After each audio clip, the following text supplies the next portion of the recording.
कि अनर्थ ना हो जाए। नारायण नारायण।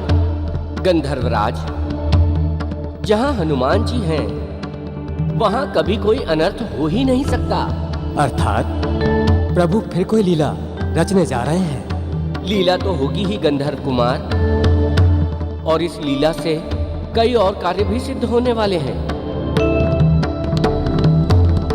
विश्वकर्मा जी का श्राप तो दूर होगा ही, साथ ही इस घटना से जुड़े लोगों के संकट भी दूर करेंगे संकट मोचन हनुमान। नारायण नारायण। मुक्ति दो मुझे, हे ब्रह्मांड के देवी देवताओं, मुझे मुक्ति चाहिए, मुक्ति दो मुझे, मुक्ति दो मुझे, मुझे मुक्ति चाहिए, मुक्ति दो मुझे, मुझे मुक्ति दो।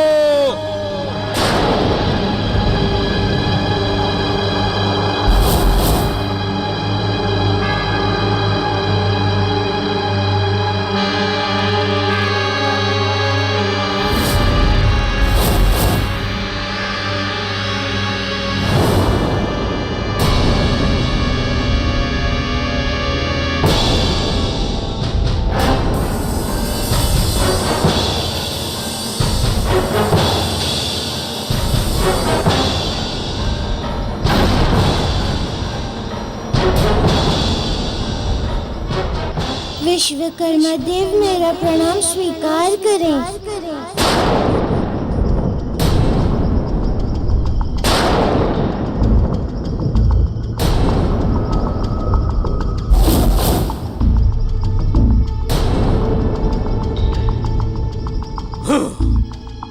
कौन हो और किस विश्वकर्मा की बात कर रहे हो तुम? और किस विश्वकर्मा की बात कर रहे हो तुम?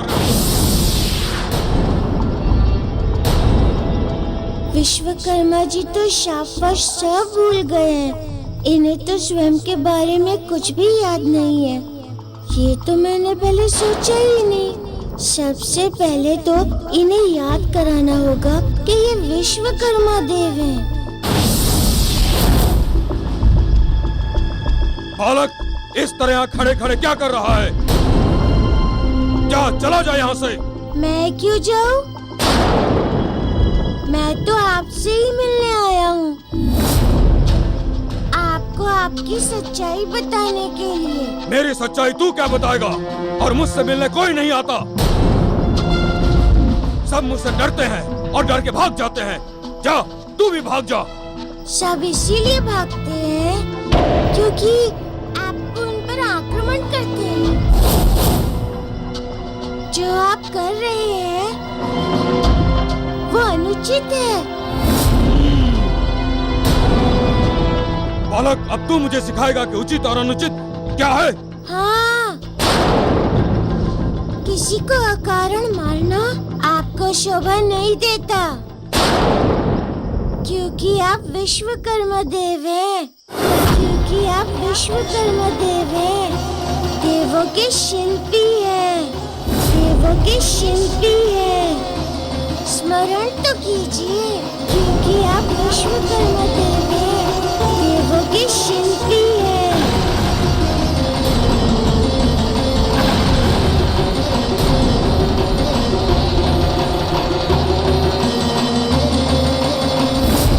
क्योंकि आप विश्वकर्मा देव हैं, देवों के शिल्पी हैं।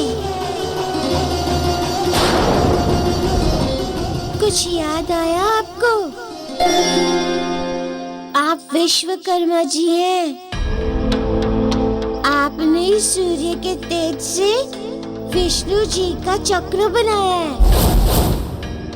शिव जी का त्रिशूल भी आपके द्वारा ही बनाया गया है। याद आया आपको? कौन विश्वकर्मा? मैं किसी विश्वकर्मा को नहीं जानता। आप देवों के शिल्पी हैं और देवों के सभी अस्त्र शस्त्र आप ही ने बनाए हैं। स्मरण तो कीजिए। कौन विश्वकर्मा? कैसा विश्वकर्मा? मैं किसी विश्वकर्मा को नहीं जानता। और मुझे कुछ भी स्मरण नहीं हो रहा। मुझे तो बस मुक्ति चाहिए, मुक्ति। और मेरा मन लगातार विचलित होता रहता है। मुझे तो बस मुक्ति दो, मुक्ति दो मुझे, मुक्ति दो मुझे, मुक्ति, मुक्ति दो, मुक्ति दो मुझे। विश्वकर्मा जी, आपके अंदर क्रोध भरा हुआ है, इसीलिए आपको याद नहीं आ रहा कि आप कौन हैं। पहले मुझे आपका क्रोध बाहर निकालकर आपको शांत करना होगा। अरे विश्वकर्मा जी, आपको ऐसे मुक्ति नहीं मिल सकती। पहले आप मेरी बात तो सुनिए। बालक, अभी भी समय है, चला जा यहाँ से। यदि मेरा क्रोध जाग गया तो मैं तुझे मार डालूंगा। विश्वकर्मा जी, आप क्या मारेंगे मुझे? आप तो मुझे छू भी नहीं सकते। बालक, लगता है तुझे अपने प्राणों से मोह नहीं है। आज तेरा अंत मेरे ही हाथों होगा।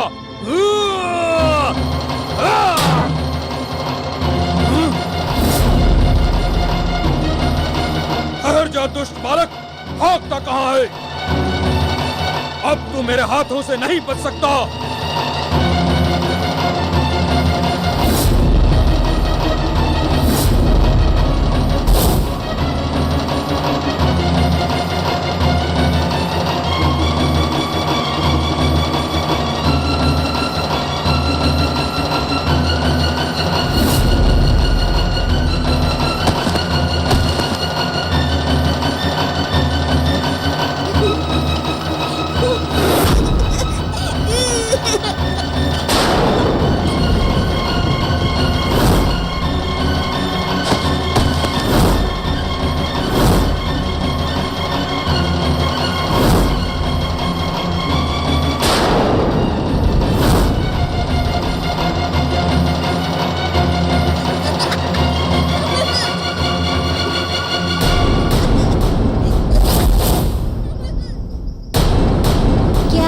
विश्वकर्मा जी, थक गए क्या? दुष्ट बालक, बहुत हंसी आ रही है तुझे। अब देख कैसे रुलाता हूँ मैं तुझे। रुलाओगे तब ना, जब मुझे पकड़ पाओगे।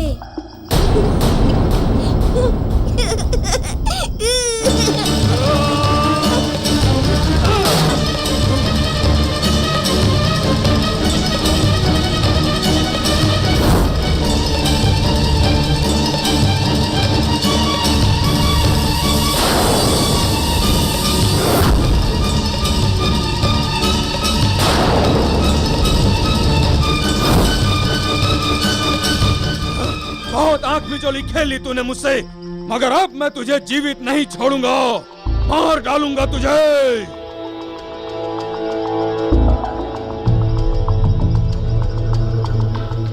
रहने दीजिए विश्वकर्मा जी, मुझे मारना आपके बस की बात नहीं है। रुक जा तू, अभी बताता हूँ।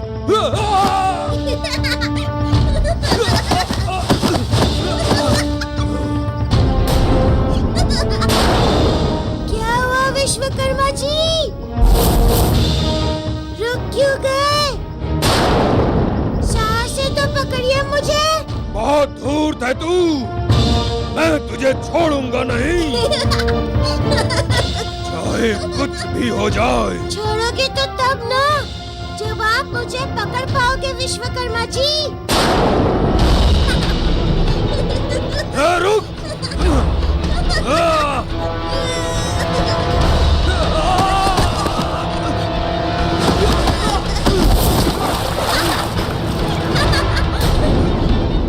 संभालिए अपने आप को विश्वकर्मा जी, जो संभाल के नहीं चलते वो ऐसे ही गिरते हैं।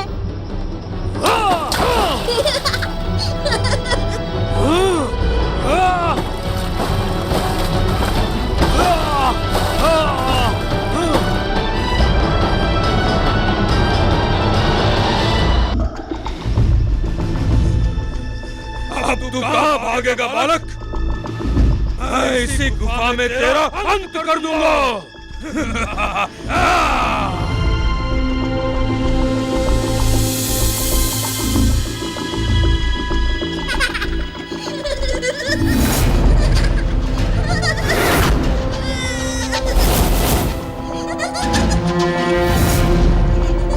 दुष्ट बालक, अब तो इस गुफा से भाग नहीं सकेगा और मैं तेरी समाधि इसी जगह बनाऊंगा। आप मुझ बालक पर आक्रमण करेंगे विश्वकर्मा जी? ये तो धर्म नीति नहीं है। लगता है तू मुझसे अब डर गया, लेकिन मैं तेरी बातों में आने वाला नहीं हूँ। आज तेरी मृत्यु निश्चित है। लगता है आप मुझसे युद्ध करना चाहते हैं।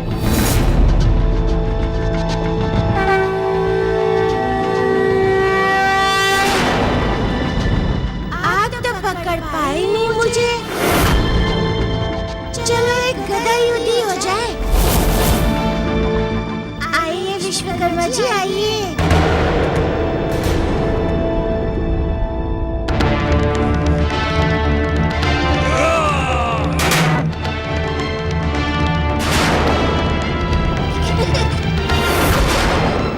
विश्वकर्मा जी, आइए आइए, आक्रमण तो कीजिए मुझ पर।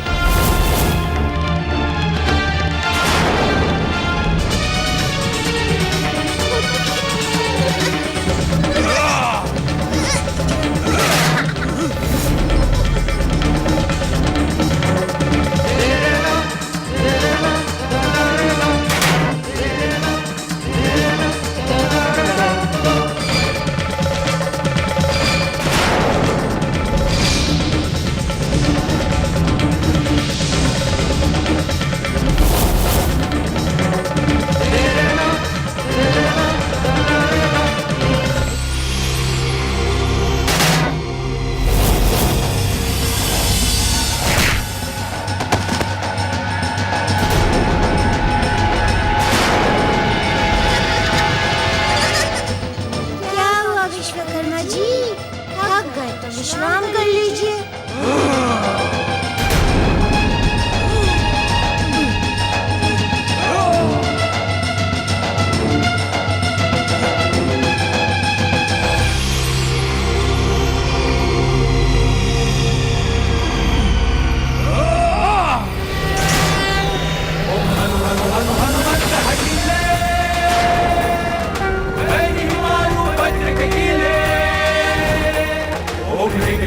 हनुमंत कपीसा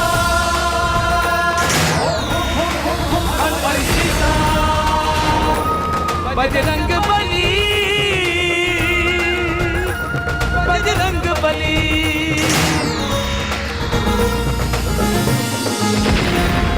जय जय जय बजरंग बली, पवन पुत्र बजरंग बली, अंजन सुत बजरंग बली, में रुद्र बजरंग बली, जय कपीस बजरंग बली, महावीर बजरंग बली, रामदूत बजरंग बली, श्री राम भक्त बजरंग बली, पंचमुखी बजरंग बली, महाबली बजरंग बली, भयहारी बजरंग बली, हितकारी बजरंग बली। जय जय जय बजरंग बली।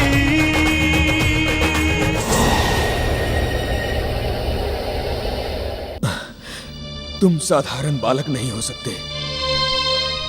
बताओ, कौन हो तुम? मैं आपका शत्रुनी शुभचिंतक हूँ। मैं आपका शत्रुनी शुभचिंतक हूँ। आपकी सहायता करने ही आया हूँ मैं। आपकी सहायता करने ही आया हूँ मैं। यदि तुम मेरी सहायता करना चाहते हो तो तुम मुझे मेरी मुक्ति का मार्ग बता दो। मुझे कुछ समझ नहीं आ रहा कि मेरे जीवन का उद्देश्य क्या है। मैं कहाँ जाऊं, क्या करूं, कुछ समझ में नहीं आ रहा। ठीक है, आप कुछ क्षण मेरी प्रतीक्षा कीजिए। मैं अभी आया।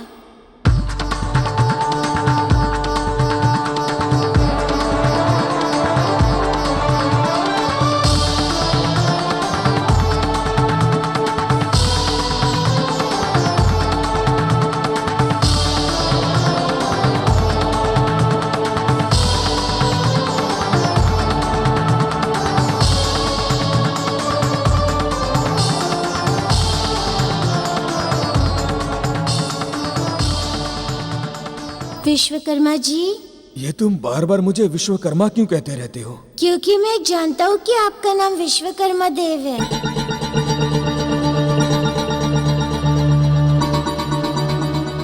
आप ये लड्डू खाइए, माँ ने बनाया है।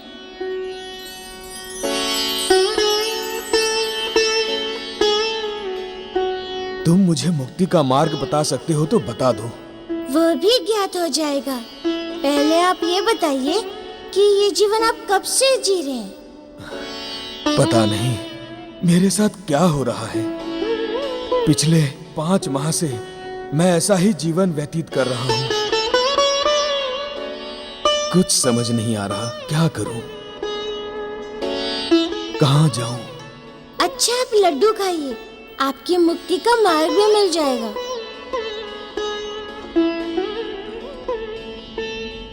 इनकी मुक्ति तभी हो सकती है जब इन्हें पता चले कि इन्हें ये शाप कैसे मिला। विश्वकर्मा जी, आप प्रेम से लड्डू खाइए और यही मेरी प्रतीक्षा कीजिए। मैं अब भी आता हूँ, किंतु आप इस गुफा से बाहर मत निकलना। मैं आकर आपकी मुक्ति का मार्ग बताऊंगा।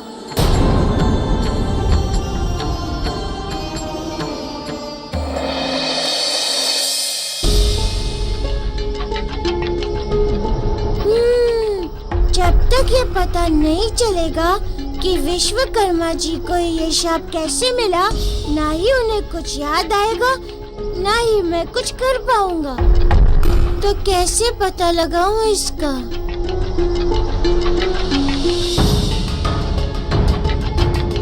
कैसे पता लगाऊं इसका? कौन बता सकता है इस श्राप के बारे में मुझे? हाँ, मतंग ऋषि मेरी सहायता कर सकते हैं।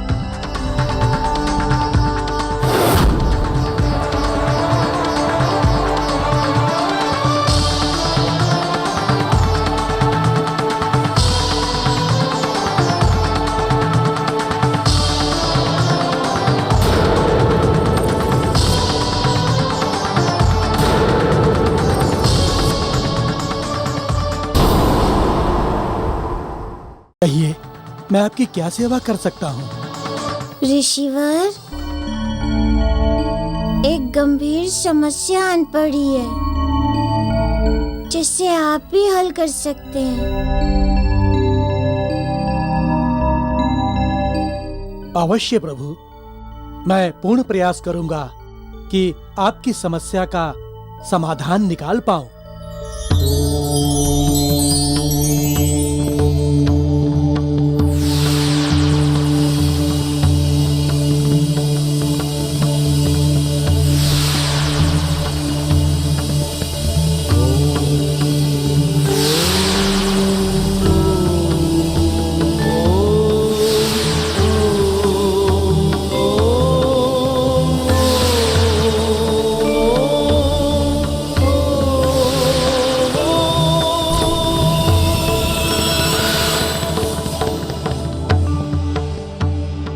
प्रणाम प्रभु।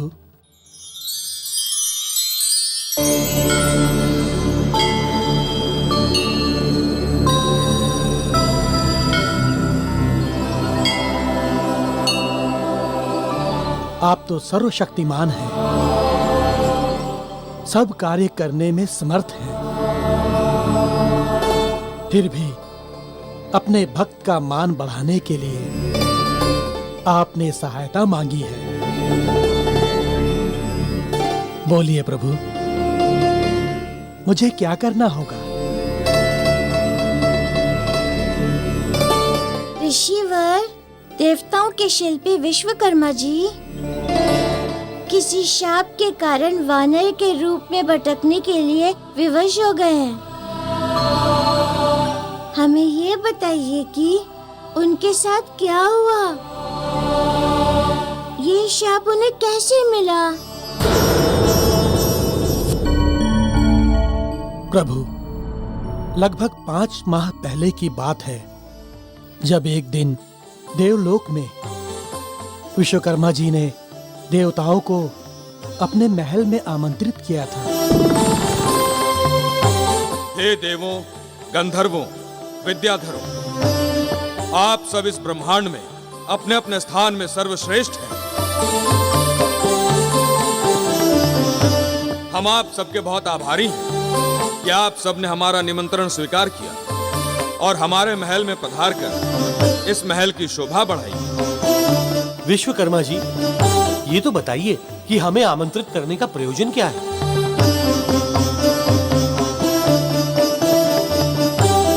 हमने आप सबको बड़े ही विशेष प्रयोजन से आमंत्रित किया है। हमारी पुत्री चित्रांगदा अब विवाह योग्य हो चुकी है और हम चाहते हैं कि वो अपने विवाह के लिए आप सब में से किसी एक को अपना वर चुन सके।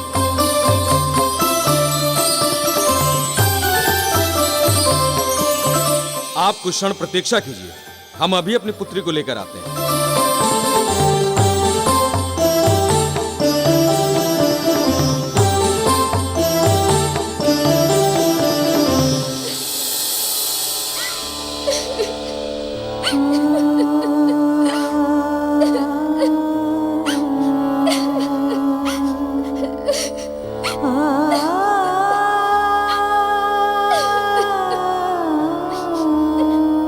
चित्रांगदा, ये सब क्या है और तुम इस तरह रो क्यों रही हो? इसका कारण आप ही हैं पिताजी।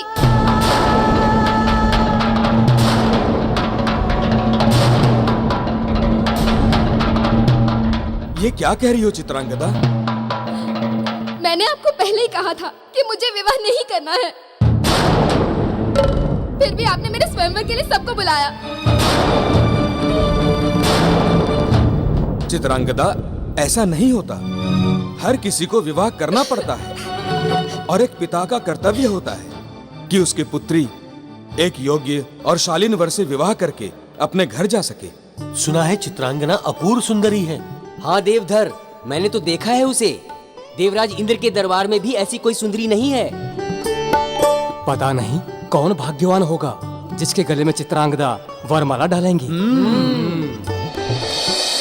किंतु मैं ये विवाह नहीं करूंगी। किंतु मैंने सबको आमंत्रित किया है। यहाँ सब श्रेष्ठ देव, गंधर्व, विद्याधर हैं। और सोचो, अगर तुम स्वयंवर में नहीं आओगी तो तुम्हारे पिता का कितना अपमान होगा। किंतु मैंने तो नहीं कहा था सबको आमंत्रित करने के लिए। इसमें मेरा क्या दोष है? दोष? हाँ हाँ, दोष तो सारा मेरा ही है। मैंने बचपन से तुम्हें पाला पोसा बड़ा किया। बचपन में तुम्हारी माँ चली गई तो मैंने ही तुम्हें माता पिता दोनों का स्नेह दिया। यही दोष है मेरा। पिताजी, मैंने भी सदा पुत्री धर्म निभाया है और हमेशा यही प्रयत्न किया है कि कभी किसी भी कारणवश आपका हृदय ना दुखाऊं। फिर आज क्यों दुखी कर रही हो तुम मुझे? जब आज तुम्हारे पिता की प्रतिष्ठा की बात है, फिर क्यों भरी सभा में अपने पिता का अपमान करना चाहती हो तुम? और इससे बड़ी दुख की बात क्या होगी कि एक पुत्री भरी सभा में अपने पिता के अपमान का कारण बने।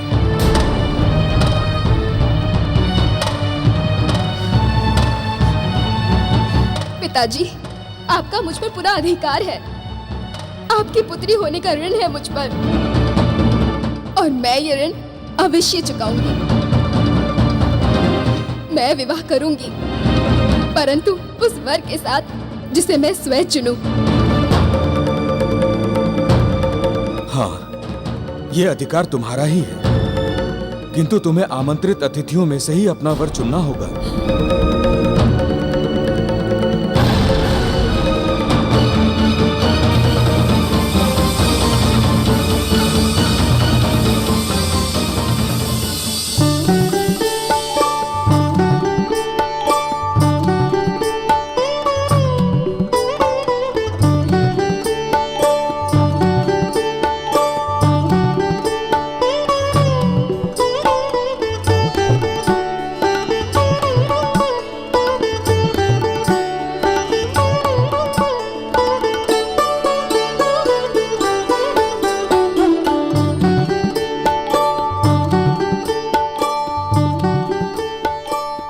देवों, गंधर्वों, विद्याधरों, आप सब श्रेष्ठतम देव हैं। मेरे पिता ने आज मेरे स्वयंवर के लिए आप सबको यहाँ आमंत्रित किया है और मुझे ये अधिकार है कि मैं अपनी इच्छा से अपना वर चुन सकूं।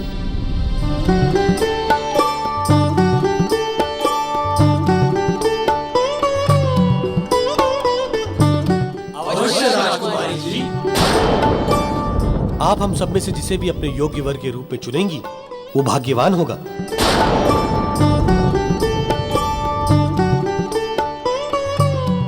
किंतु मैं आप सब में से किसी से भी विवाह नहीं कर सकती। किंतु मैं आप सब में से किसी से भी विवाह नहीं कर सकती। किंतु मैं आप सब में से किसी से भी विवाह नहीं कर सकती।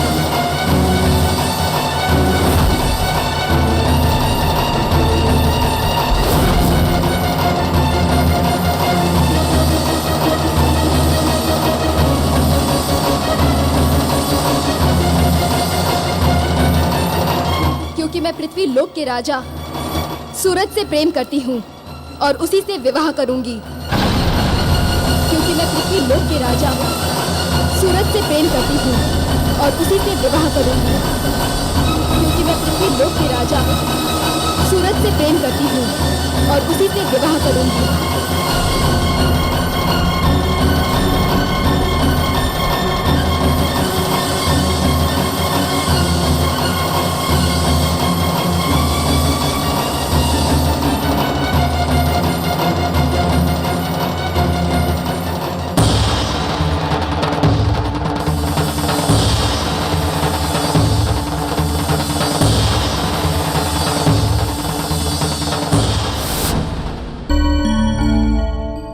ऋषिवर, ये क्या कह रहे हैं आप? हरी सभा में ऐसा कहना तो विश्वकर्मा जी का अपमान है।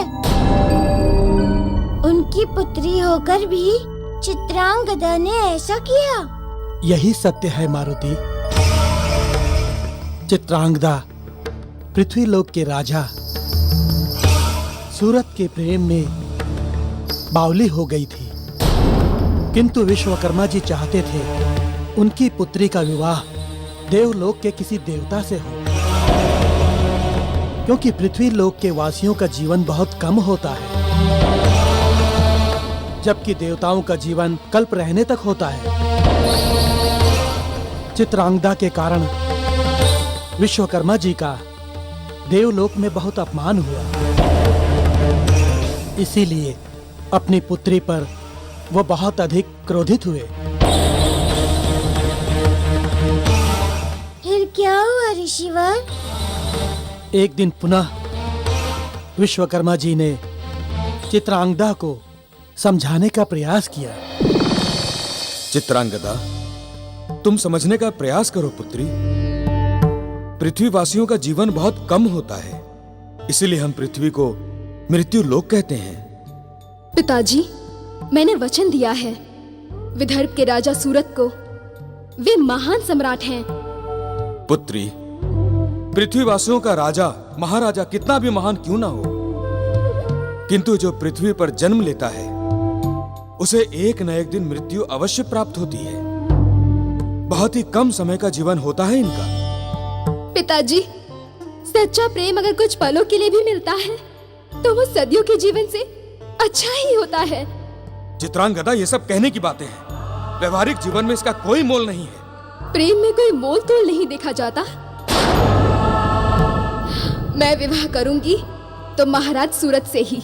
वाह, बहुत अच्छा ऋण चुकाया तुमने हमारे स्नेह का। हमने कभी स्वप्न में भी नहीं सोचा था कि हमारी पुत्री, जिसको हमने लाड़ प्यार से पाला पोसा, वो हमारे अपमान का कारण बनेगी। आज सारे देवलोक में हमारी हंसी उड़ाई जा रही है कि विश्वकर्मा ने अपनी पुत्री को अच्छे संस्कार नहीं दिए। पिताजी, मैंने कोई अधर्म का कार्य नहीं किया है। यदि मैं आपको बिना बताए कोई अनुचित कार्य करती तो आपका अपमान होता।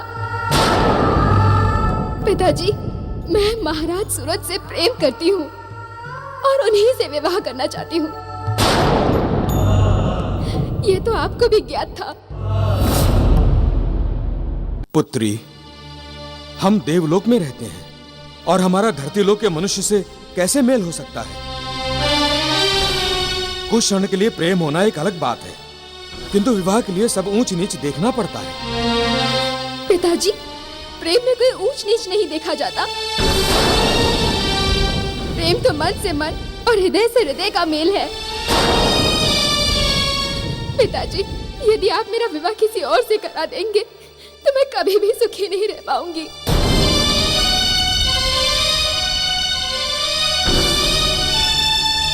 पिताजी, हमारा प्रेम सच्चा है, इसे स्वीकृति दे दीजिए।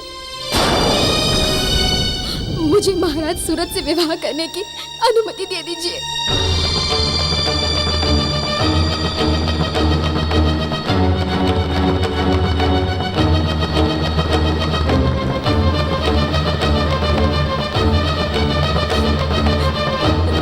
मुझे अनुमति दे दीजिए पिताजी। बस बहुत हो गया। अब एक बात अच्छी तरह से समझ लो, तुम्हारा विवाह सूरत या पृथ्वी के किसी वासी से कदापि नहीं होगा। तुम्हारा विवाह देवलोक के किसी देवता के साथ ही होगा। तुम्हारा विवाह सूरत या पृथ्वी के किसी वासी से कदापि नहीं होगा। तुम्हारा विवाह देवलोक के किसी देवता के साथ ही होगा।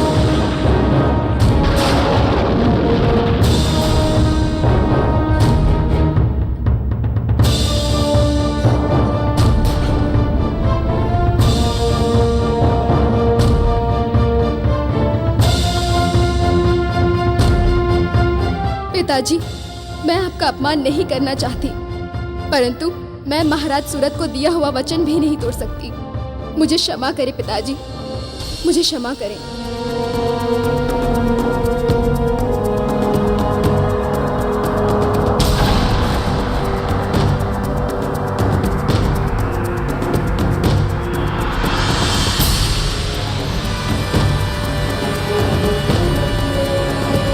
चित्रांगदा, रुक जाओ चित्रांगदा।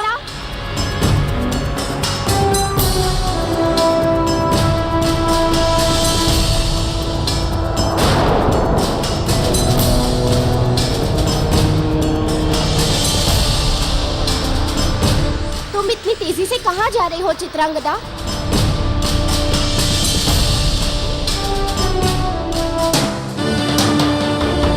पृथ्वी लोक जा रही हूँ, अपने प्रियतम महाराज सूरत के पास सदा के लिए। अपने प्रियतम महाराज सूरत के पास सदा के लिए।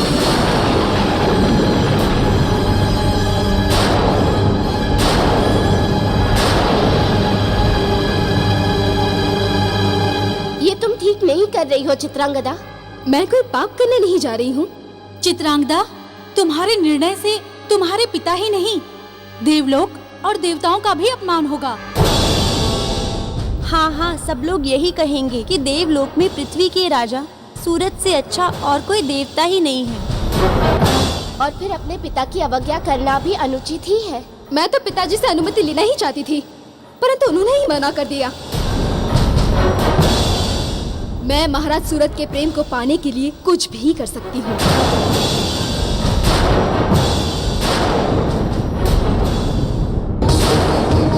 इस देवलोक का सुख भी मेरे प्रेम के समक्ष तुच्छ है, इसलिए मैं जा रही हूँ सदा के लिए। चित्रांगदा, रुक जाओ।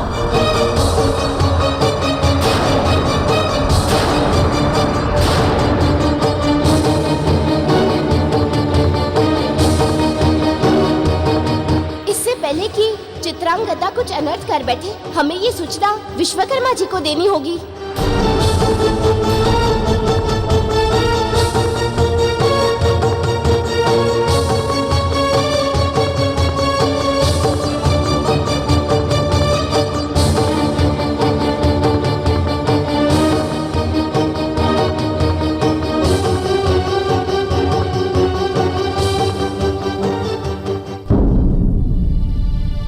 पिताजी, यदि आप मेरा विवाह किसी और से करा देंगे तो मैं कभी भी सुखी नहीं रह पाऊंगी। पिताजी, हमारा प्रेम सच्चा है, इसे स्वीकृति दे दीजिए। मुझे महाराज सूरत से विवाह करने की अनुमति दे दीजिए। विश्वकर्मा जी, प्रणाम देव। कल्याणम भव। तुम तीनों एकाएक यहाँ? विश्वकर्मा जी, हम सबको जिस बात का भय था वही होने जा रहा है। ये क्या कह रही हो चंद्रकला? चित्रांगदा पृथ्वी लोक की ओर जा रही है।